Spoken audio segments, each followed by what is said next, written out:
USBR News. Oferecimento. Internexus Provo. Novas turmas começando todos os meses. Aproveite a promoção para o período da tarde. 801-717-2141. Gondin Law. Nossa missão é realizar os seus objetivos e sonhos nos Estados Unidos. Agende a sua consulta agora mesmo pelo site www.gondinlaw.com.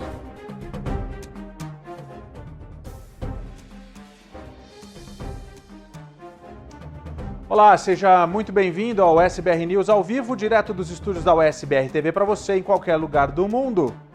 No programa de hoje você vai ver: depois de ser indiciado, Donald Trump faz comício em New Jersey, faz pouco caso do processo federal e critica o presidente Joe Biden. Mike Pence se junta a um grupo de republicanos e critica com firmeza o ex-presidente Donald Trump e admite que as acusações são graves. Em Massachusetts, falta pouquíssimo para que os indocumentados possam ter as suas licenças para dirigir, porém, já tem gente tirando vantagem da situação. A gente vai mostrar como proceder para ter a sua carteira de motorista em 14 dias, já a partir de julho. E em Harvard, uma quadrilha desbaratada pela polícia. 5 pessoas são acusadas de vender partes de cadáveres. Isso mesmo. Em Nevada, uma nuvem de gafanhotos está assustando a população. Os gafanhotos podem destruir plantações e diminuir o alimento para o gado, por exemplo. Seria uma das 7 pragas. E no Texas, milhares de peixes aparecem mortos na praia. Pesquisadores dizem que o oxigênio na água está quase escasso e os peixes não conseguem respirar. E tem muito mais no programa de hoje. O USBR News desta quarta-feira, dia 14 de julho de 2023, ao vivo, está começando agora.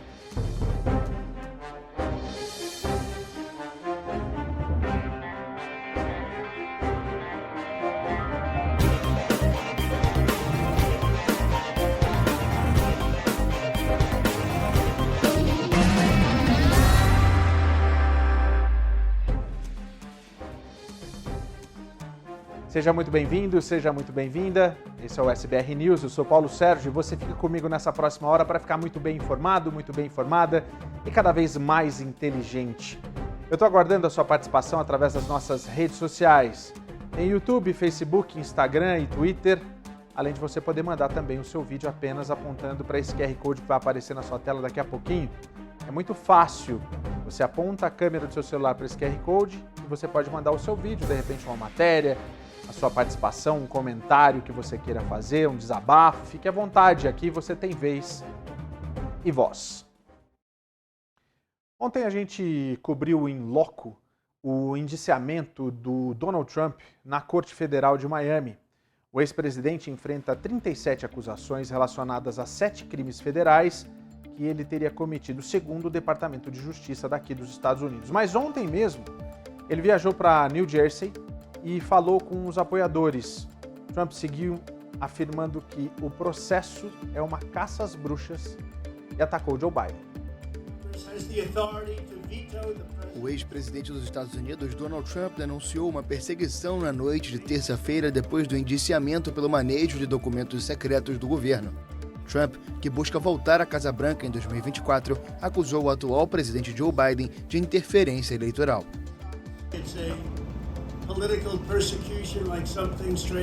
É uma perseguição política, algo tirado de uma nação fascista ou comunista que vai ficar como uma vergonha. E Joe Biden sempre vai ser lembrado não só como o presidente mais corrupto da história do nosso país, mas talvez mais importante, como o presidente que, junto de um grupo de bandidos desajustados e marxistas mais próximos, quer destruir a democracia americana.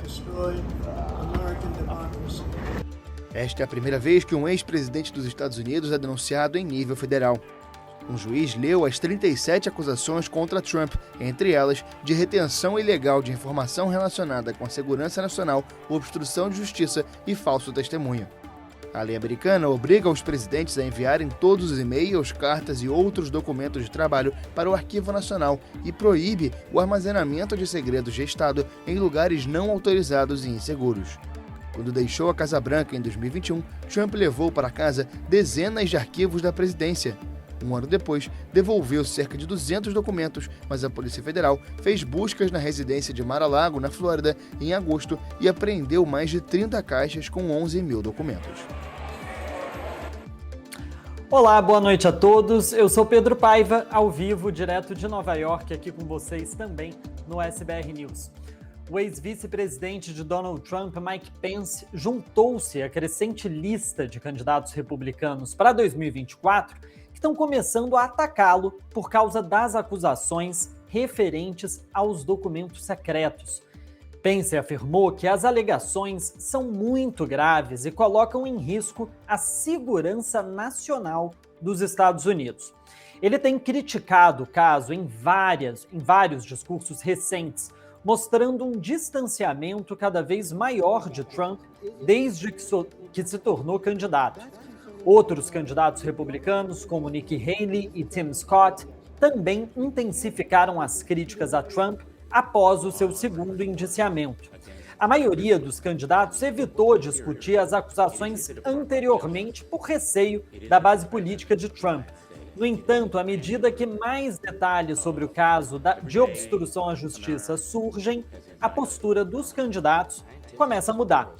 Enquanto Trump se defende das acusações, ele tenta transformar o indiciamento em uma questão a seu favor, afirmando que Biden e os democratas estão usando o sistema legal para fazer política. O ex-governador de Nova Jersey, Chris Christie, que se opôs a Trump, criticou a postura dele em relação à aplicação da lei e afirmou que mais eleitores republicanos podem se afastar do ex-presidente à medida que as datas do julgamento se aproximam. Christie também afirmou que Trump coloca os seus interesses pessoais acima do bem-estar do povo americano. Scaramucci, que é ex-diretor de comunicações da Casa Branca, ele acredita que Donald Trump vai abandonar a campanha presidencial de 2024 antes das prévias de Iowa. Scaramucci se une a outros ex-funcionários do governo Trump que expressaram preocupações com as acusações federais contra o ex-presidente. Enquanto alguns apoiadores de Trump permanecem leais, uma pesquisa revelou que 34% dos eleitores republicanos e independentes estão menos propensos a apoiá-lo devido a indiciamentos, enquanto 11% estão mais propensos. O ex-procurador-geral Bill Barr também considerou o indiciamento contra Trump como prejudicial e afirmou que, se parte das acusações for verdadeira, ele estará em apuros. Ele disse lascado, né? A palavra foi essa. Scaramucci destacou que as críticas dentro do próprio Partido Republicano estão aumentando, o que abre uma oportunidade na disputa pela indicação presidencial do ano que vem. No entanto, Trump continua rejeitando as acusações e prometeu seguir adiante na corrida presidencial, apesar dos desafios legais que ele enfrenta. E a gente sabe que justamente essa situação toda é algo completamente esperado pelos democratas, que aguardam exatamente uma situação para ter uma deixa na campanha de 2024. Mas ainda tem muita água para correr embaixo da ponte, muita coisa deve acontecer e a gente ainda não sabe quem vai ser o indicado do Partido Republicano. E hoje o Federal Reserve, o Banco Central americano, anunciou que irá manter a taxa básica de juros. A notícia vem após uma série de altas consecutivas que tinham como objetivo conter a inflação no país. Após 10 aumentos consecutivos, o Banco Central dos Estados Unidos manteve os juros inalterados na faixa entre 5% e 5,25%. A decisão do Comitê Federal de Mercado Aberto, equivalente ao Comitê de Política Monetária no Brasil, foi anunciada nesta quarta-feira. Hoje decidimos deixar nossa taxa básica de juros inalterada. Quase todos os participantes do comitê consideram provável que alguns aumentos adicionais nas taxas sejam apropriados este ano para reduzir a inflação para 2% em relação ao tempo. Manter as taxas de juros como estão dá tempo para os tomadores de decisão do Comitê Federal de Mercado Aberto avaliarem informação adicional e suas implicações para a política monetária. Apesar dos juros terem sido elevados com força nos Estados Unidos, a inflação anual teima em se manter acima da meta de longo prazo de 2%. enquanto o desemprego está próximo de baixas recordes.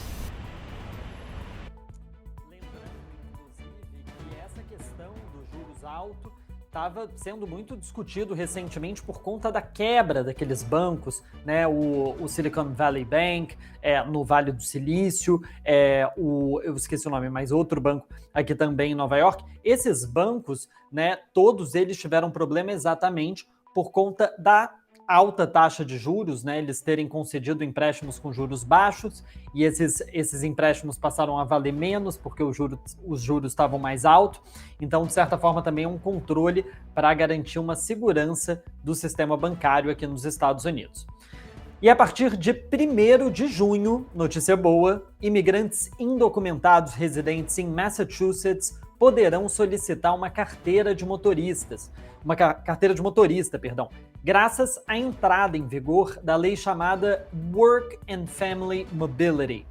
No entanto, surgiram preocupações sobre possíveis aproveitadores. Para ajudar os imigrantes nesse processo, o governo estadual divulgou informações em vários idiomas, orientando as pessoas a buscarem mais informações e acessar sites oficiais. Os candidatos devem fazer um pré-cadastro, preencher um formulário de solicitação e agendar um horário para comparecer ao centro de atendimento. Após o pagamento das taxas online, o candidato vai realizar a prova para obter a carteira que é provisória, seguida pela prova prática. A carteira oficial vai ser enviada pelo correio em até 14 dias. Seguida pela prova prática. A carteira oficial será enviada pelo correio em até 14 dias. O governo de Massachusetts destaca a importância de evitar sites fraudulentos e não pagar terceiros pelos serviços. Apenas o Departamento de Registros de Veículos Motorizados, o RMV, deve ser contatado. Para obter mais informações em português, os imigrantes podem ligar para o número 368-9362. Essa nova lei visa facilitar a mobilidade e a segurança dos imigrantes indocumentados em Massachusetts, permitindo que obtenham uma carteira de motorista legalmente. Ô Pedro, até é importante a gente falar a respeito dessa situação agora aqui, justamente... Paulo, não sei se você me ouvir, aqui o retorno está travado, não estou conseguindo ver a imagem também. Você não consegue me ouvir, é isso, então, é isso? Não estou conseguindo ouvir o retorno. Tudo bem. Então volta para mim aqui, gente, por favor, a gente já volta a arrumar isso daí. São coisas de programa ao vivo, né? Então, já que a gente está falando de imigração, agora você já sabe que toda quarta-feira você tem um encontro marcado com Marcelo Gondim no Imigração com Marcelo Gondim. Acabou de acontecer, né? E você sabe que você pode mandar suas dúvidas, falar mais a respeito do seu processo ou do processo daquele seu coleguinha, depende, né? E ficar bem informado também sobre o que está rolando na imigração do país. Claro que para você encontrar soluções para o seu caso migratório, você tem que entrar em contato agora mesmo com a Gondim Law pelo site www.gondimlaw.com, então você pode marcar a sua consulta. A Gondim Law tem um time de profissionais experientes e licenciados que vão ajudar você a alcançar o sonho americano. Se você pensa em imigrar, converse com Marcelo Gondim e também os advogados de imigração da Gondim Law.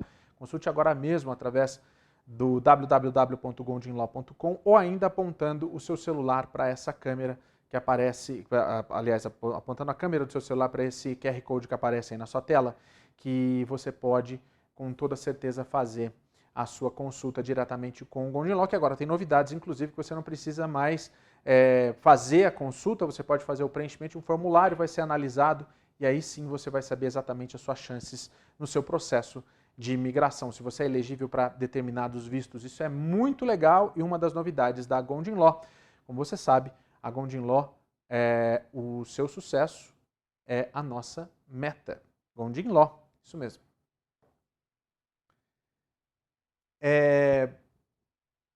A gente vai com o Pedro agora, é isso? Ou eu continuo aqui?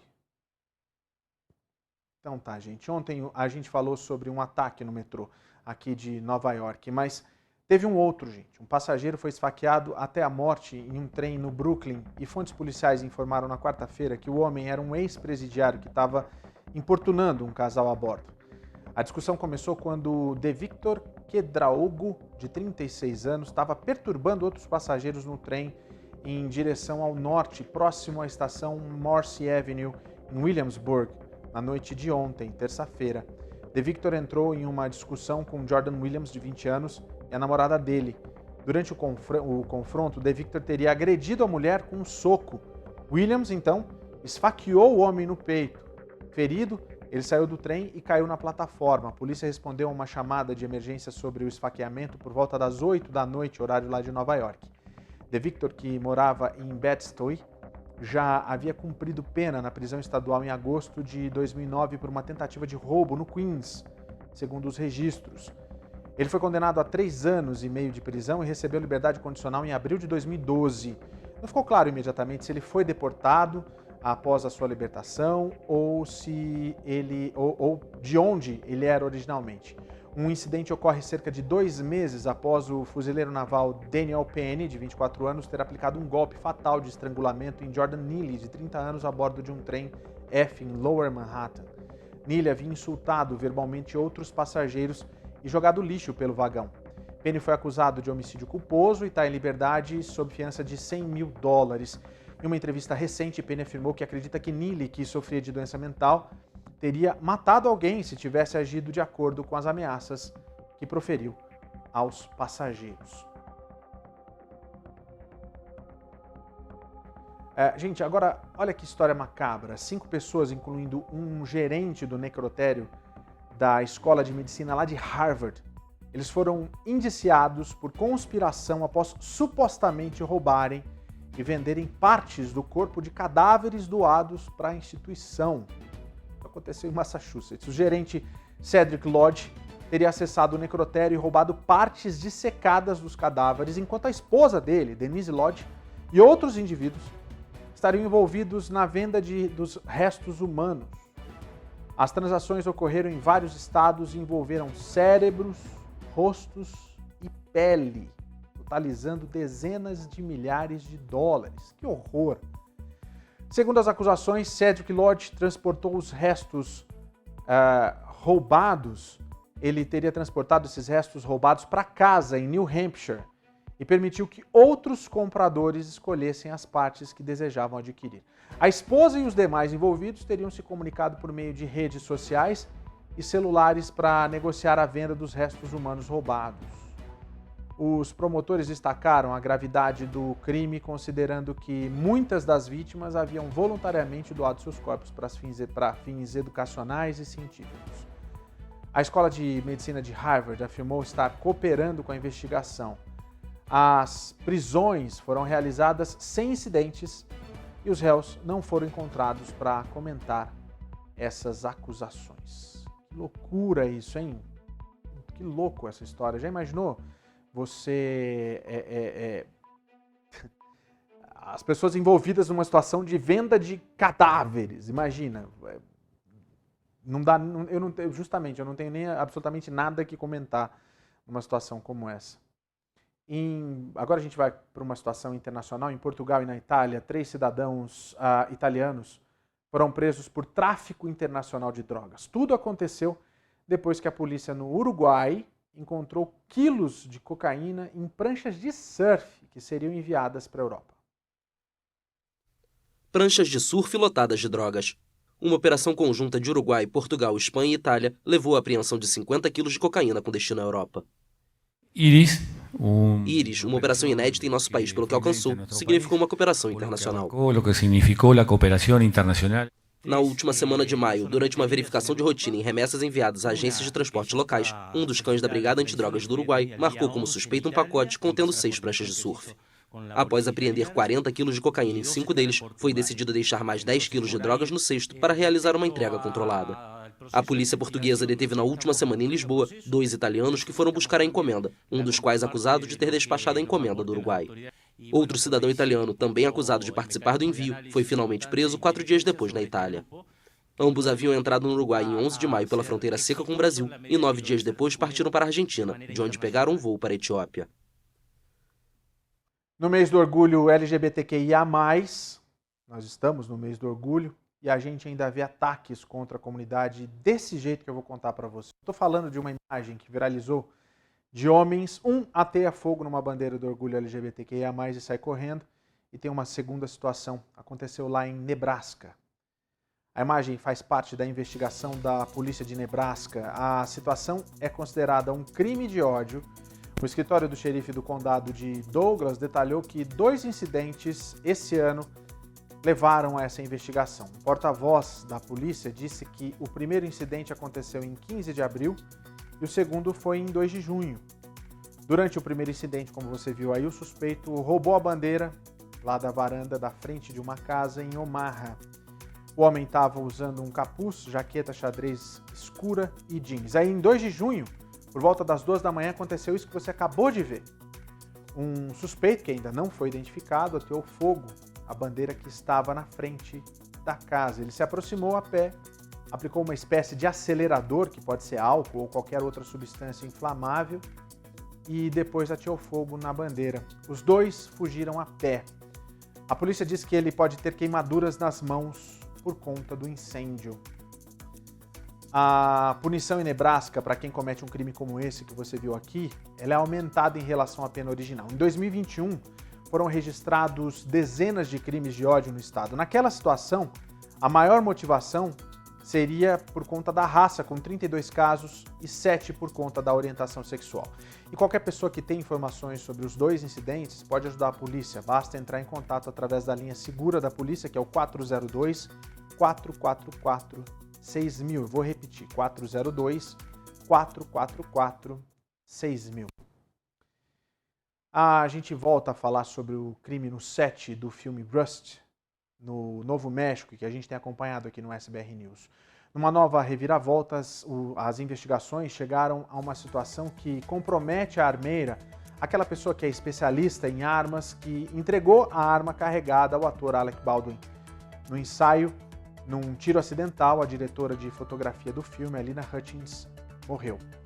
Os promotores do processo dizem que Hannah Gutierrez Reed, que você vê na imagem, estaria de ressaca no dia do incidente. Ela está sendo acusada de homicídio involuntário em outubro de 2021. Algumas testemunhas estariam prontas a dizer que a mulher teria bebido e fumado maconha na noite anterior ao incidente no set. Eles dizem que é provável que a Ré tenha ficado de ressaca e inseriu balas verdadeiras na arma que ela sabia que seria usada em algum momento por um ator enquanto filmavam uma cena com outros atores e membros da equipe. Na alegação, os promotores dizem que estão agindo de forma adequada, já que a defesa da acusada diz que existe motivação política no processo e entraram com um pedido de arquivamento do caso. Hannah Gutierrez tem uma audiência preliminar agendada para agosto desse ano, quando será decidido se há motivo provável e suficiente para poder avançar nesse processo. A gente sabe que essa situação toda é uma situação bastante complicada. O ator Alec Baldwin teve a situação da acusação dele também retirada, né? Mas a gente sabe também que, dependendo da situação em que for colocadas as acusações, ele pode voltar a ser acusado também, não é definitivo. E tem muita gente torcendo contra o ator, torcendo a favor do ator. Na realidade, a gente sabe que foi uma vida que se perdeu por conta de algo ruim que fizeram. Se foi intencional, se não foi, houve um erro na estrutura da filmagem, que aliás já terminou, foi terminada agora há pouco tempo, e tem agora como produtor executivo o irmão da Alina Hutchins, que foi um acordo que houve entre a família e a produção do filme para que tudo acontecesse normalmente. O diretor, que também foi ferido, seguiu fazendo a direção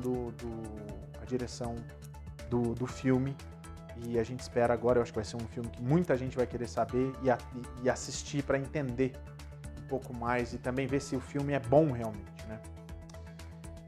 Na Nigéria, um desastre. Um naufrágio matou mais de 100 pessoas no centro-norte do país. Muitas das pessoas que estavam dentro do barco voltavam de um casamento. Infelizmente, casos como esses são comuns no país africano.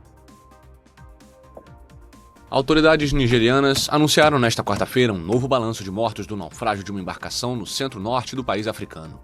A polícia confirmou que pelo menos 106 pessoas morreram na tragédia. O barco transportava quase 250 passageiros, incluindo muitos que retornavam de um casamento por um rio do estado de Kwara.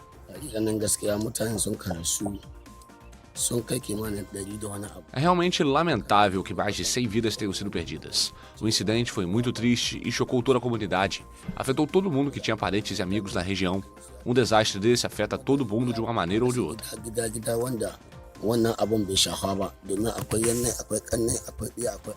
Naufrágios são comuns na Nigéria, provocados pelo excesso de peso nas embarcações, falta de medidas de segurança e pelas inundações na temporada de chuvas.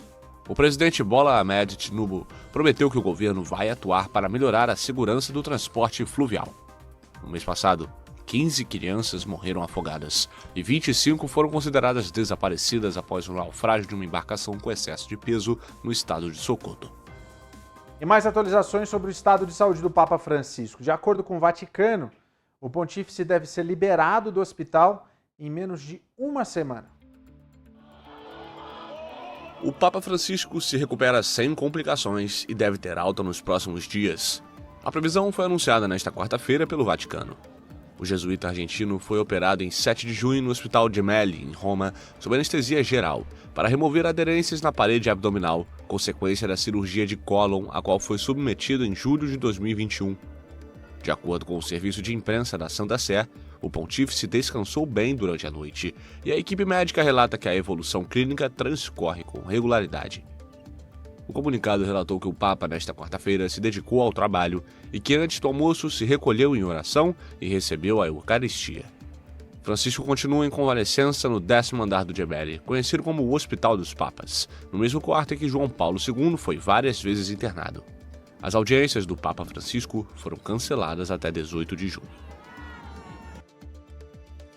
O que deveria ser uma celebração quase virou uma tragédia. Mas antes disso, deixa eu aproveitar e pedir para você mandar sua mensagem. A gente está ao vivo, agora são 9 horas e 24 minutos. Aproveita para mandar sua mensagem através das nossas redes sociais. Você pode mandar através do YouTube, Facebook, do Instagram e também do Twitter. A gente tem o Twitter também que está transmitindo ao vivo, ou ainda você pode mandar um vídeo, se você quiser, mirando a câmera do seu vídeo, a câmera do seu celular para esse vídeo, para esse QR Code que está aí na sua tela. Você já vai aparecer uma mensagenzinha para você poder enviar a imagem que está no seu celular direto por esse QR Code. A gente recebe aqui, coloca no ar. Eu queria muito ouvir você, queria muito saber o que você está achando do jornal, da televisão, enfim, críticas, sugestões. A gente só não pode palavrão.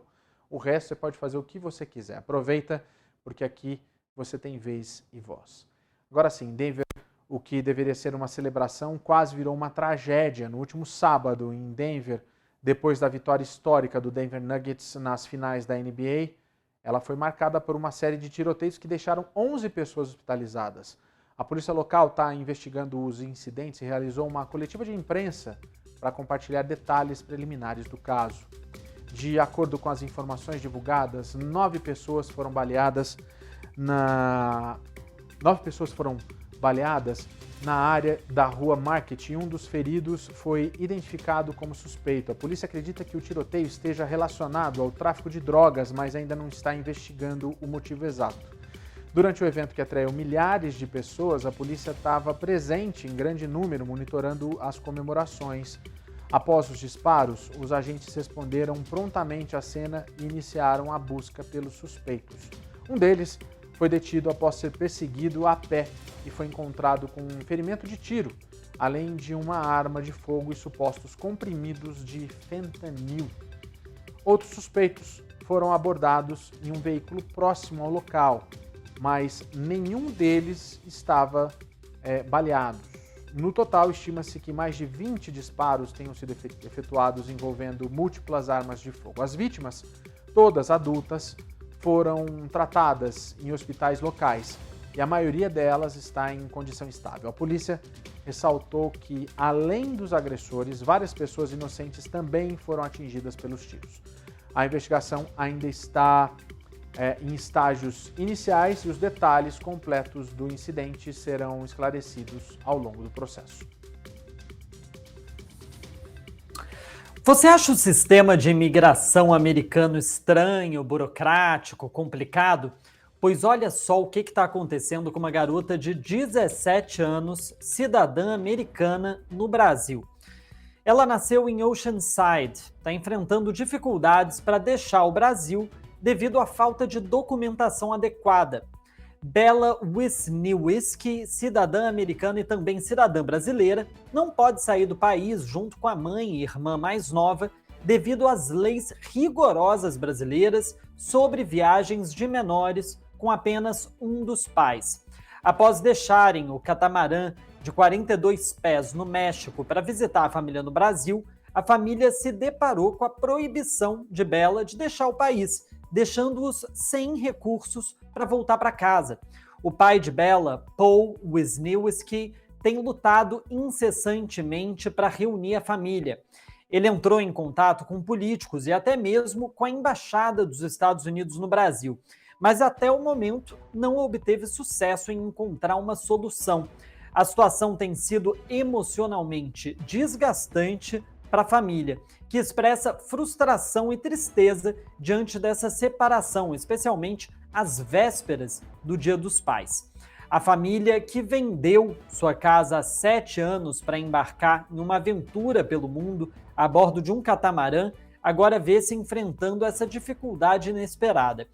Com o barco atracado no México, eles aguardam o fim da temporada de furacões antes de prosseguirem com seus planos. Enquanto isso, Bella e sua mãe e irmã permanecem no Brasil, ansiosas pela audiência marcada com um juiz no dia 15 de junho, na esperança de que a situação seja resolvida favoravelmente. Para ajudar a enfrentar os gastos com despesas legais e de viagem, amigos da família, iniciaram uma campanha no GoFundMe. A página foi criada com o intuito de arrecadar fundos e apoiar Bella e sua família nessa difícil jornada. É complicado, gente, a situação, as políticas de imigração no Brasil, a gente não sabe porque a gente é brasileiro, né? Mas é muito difícil para os estrangeiros dentro do Brasil. Não é só esse caso, não. Tem vários casos super complicados. A imigração brasileira também é muito burocrática. E um tornado já causou danos em Abbeville, no Alabama, nessa manhã. E as previsões indicam que o clima adverso persistirá. Alertas de tornado estão em vigor em várias áreas do Alabama e da Geórgia, conforme os moradores são alertados para se manterem em segurança. O noroeste da Flórida também está sob risco de fortes tempestades e chuvas torrenciais. Os condados de Escambia e Santa Rosa estão particularmente em alerta, com risco aumentado de mau tempo. As autoridades meteorológicas alertam para a possibilidade de ventos fortes com rajadas acima de 70 miles per hour, de milhas por hora, granizo de até 2 polegadas de diâmetro e até mesmo a formação de tornados. Chuvas intensas são esperadas com acumulados de 2 a 4 polegadas e a possibilidade de até 6 polegadas em alguns locais. A ocorrência desse surto de clima severo nessa época do ano e nessa região é considerada rara pelos especialistas. Normalmente, eventos climáticos desse tipo ocorrem no início da primavera, tornando a situação atual incomum e digna de atenção. Os meteorologistas descartam a intensidade e a localização fora do padrão, chamando a atenção para se manterem informados e seguirem as orientações das autoridades locais para se protegerem dos perigos associados a esse clima adverso. Pois é, Pedro, enquanto isso, o estado do Texas está enfrentando uma onda de calor com temperaturas se aproximando de 100 graus Fahrenheit. Isso nos próximos dias. A combinação dessas altas temperaturas com umidade opressiva, especialmente no sul do Texas e na costa oeste do Golfo, vai resultar em índices de calor extremamente elevados e, atenção, chegando a 120 graus em algumas áreas. As autoridades de saúde alertam para os riscos à saúde, recomendando que as pessoas tomem medidas de precaução, como se manterem bastante hidratadas, evitar atividades ao ar livre durante os períodos mais quentes do dia e, claro, buscar locais com ar-condicionado para poder se refrescar. E já que você falou no Texas, Paulo, olha a situação. Milhares de peixes apareceram mortos na costa do estado. A resposta é abaixo nível. A resposta, desse motivo de ter acontecido isso é o baixo nível de oxigênio dissolvido na água por conta do verão severo. As autoridades do Texas pedem que os banhistas evitem as praias do Golfo do México, mais ou menos 65 milhas ao sul de Houston. Desde sexta-feira, milhares de peixes apareceram mortos na praia. Por conta do baixo nível de oxigênio, os peixes não conseguem respirar. O pedido das autoridades faz todo sentido pela possibilidade de bactérias e também das barbatanas afiadas dos peixes mortos. As amostras que foram retiradas da água do canal, intracostal e do Golfo e do Rio Brazos, mostram que quase não havia oxigênio na água. É de acordo com o tempo que o fenômeno da fotossíntese acontece. O oxigênio é mais dissolvido durante o dia. À noite, a fotossíntese acaba. E em dias nublados, ele é muito mais lento. Porém, plantas e animais continuam respirando e consumindo oxigênio livre, diminuindo a quantidade de oxigênio dissolvido na água. Existe uma investigação em andamento e não há evidências até agora de que um derramamento químico possa ter causado o evento de mortandade em massa desses peixes. E olha, Pedro, parece as 7 pragas do Egito, né? Uma invasão de grilos, mais uma vez, está deixando fazendeiros e as pessoas na cidade também preocupadas. Partes de Nevada estão sendo invadidas por uma explosão de insetos canibais sem asas e que vivem no solo, criando pesadelos de proporções bíblicas. Eles são conhecidos como grilos mormons. Empresas e moradores afirmam que estão sofrendo com milhões de gafanhotos mormons que chegaram ao estado essa semana. Olha as imagens. Em Elko, uma cidade no nordeste de Nevada, ao sul da fronteira com Idaho, os gafanhotos se concentraram na segunda-feira, cobrindo estradas, vegetação e até mesmo as paredes do hospital local. Steve Burrows, diretor do Northeastern Nevada Regional Hospital, disse que tiveram que usar sopradores para retirar os gafanhotos do caminho quando estavam movendo pacientes para outros lugares. De acordo com a Universidade de Nevada, em Reno, os gafanhotos mormons podem atingir mais de 2 centímetros de tamanho e são encontrados em pastagens a oeste do rio Missouri e em todo o estado de Nevada. Eles se alimentam de plantas perenes, grama, arbustos e plantações, reduzindo a comida disponível para a fauna e o gado que pasta ali na região.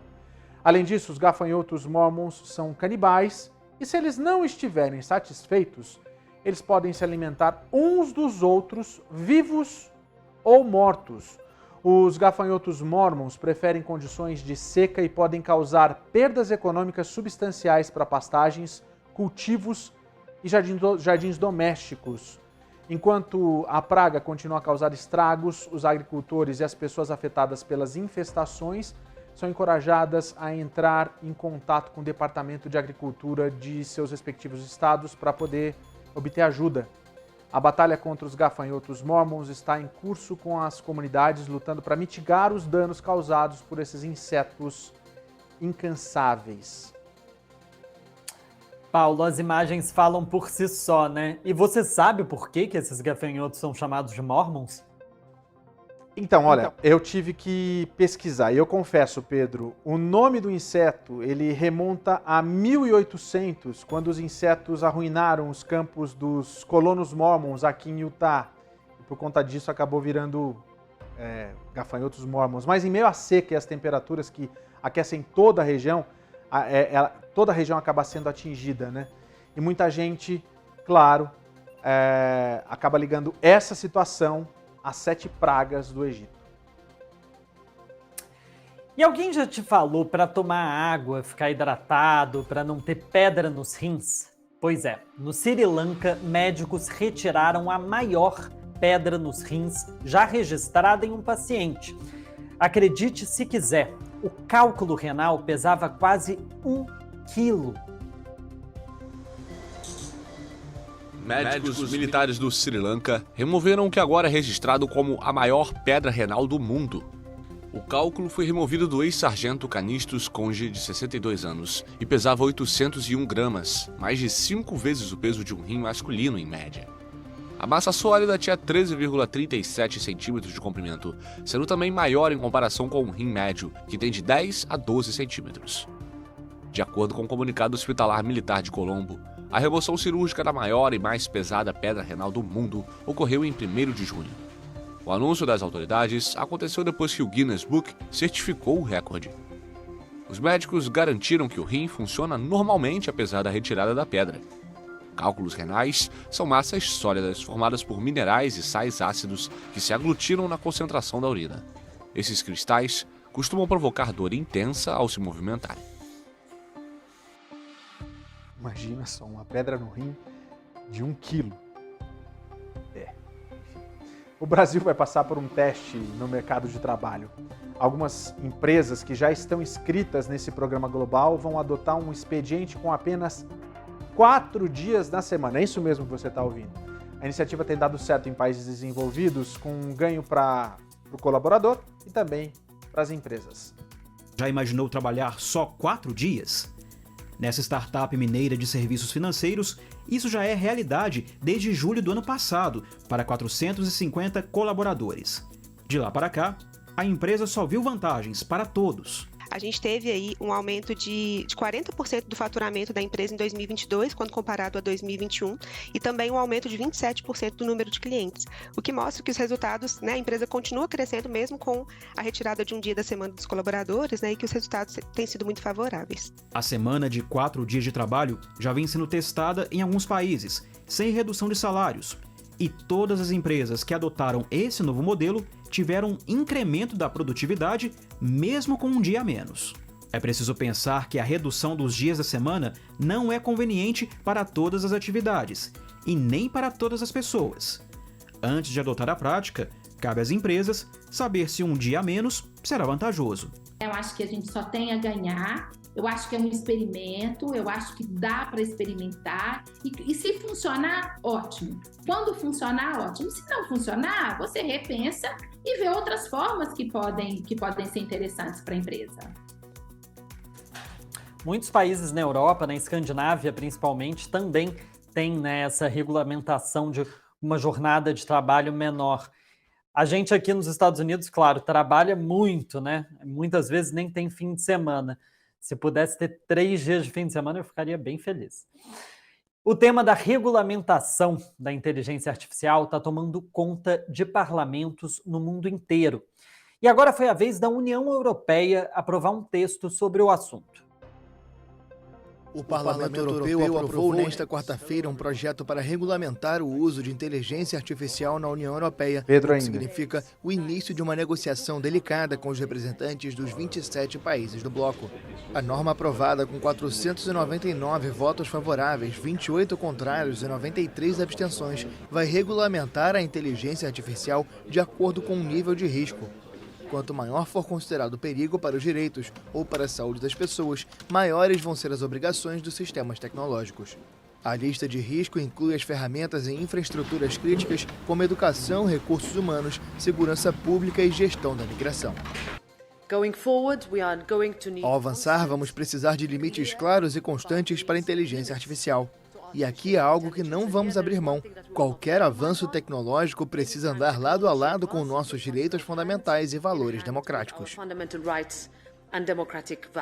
Pela norma aprovada, a União Europeia vai poder autorizar o uso dos dispositivos de inteligência artificial para reconhecimento facial como apoio no combate ao crime, mas os detalhes específicos ainda devem ser negociados com os países do bloco.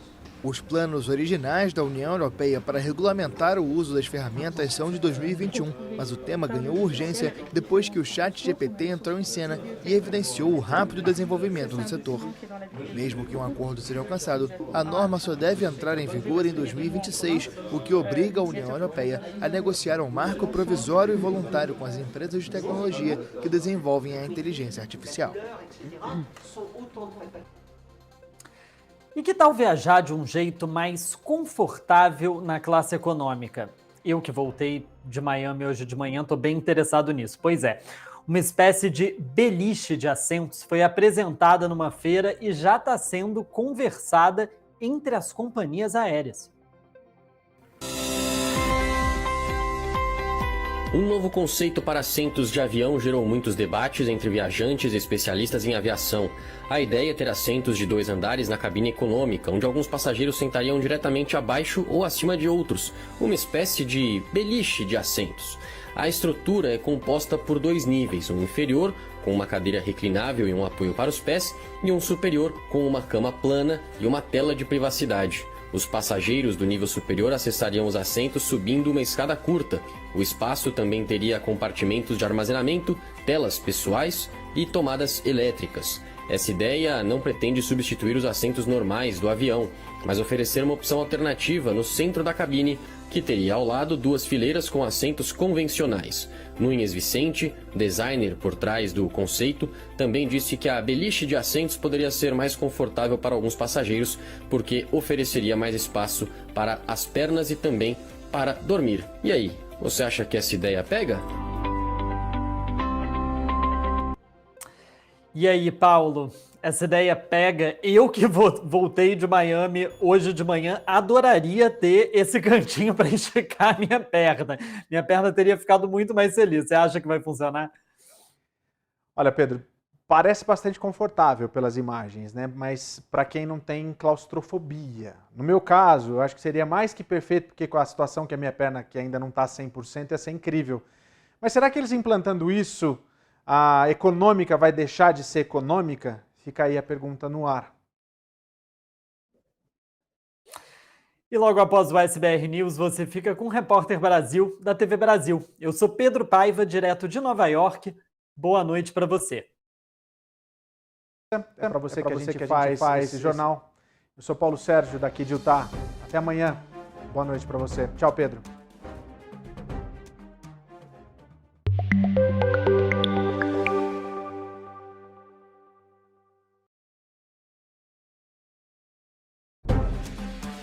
O SBR News.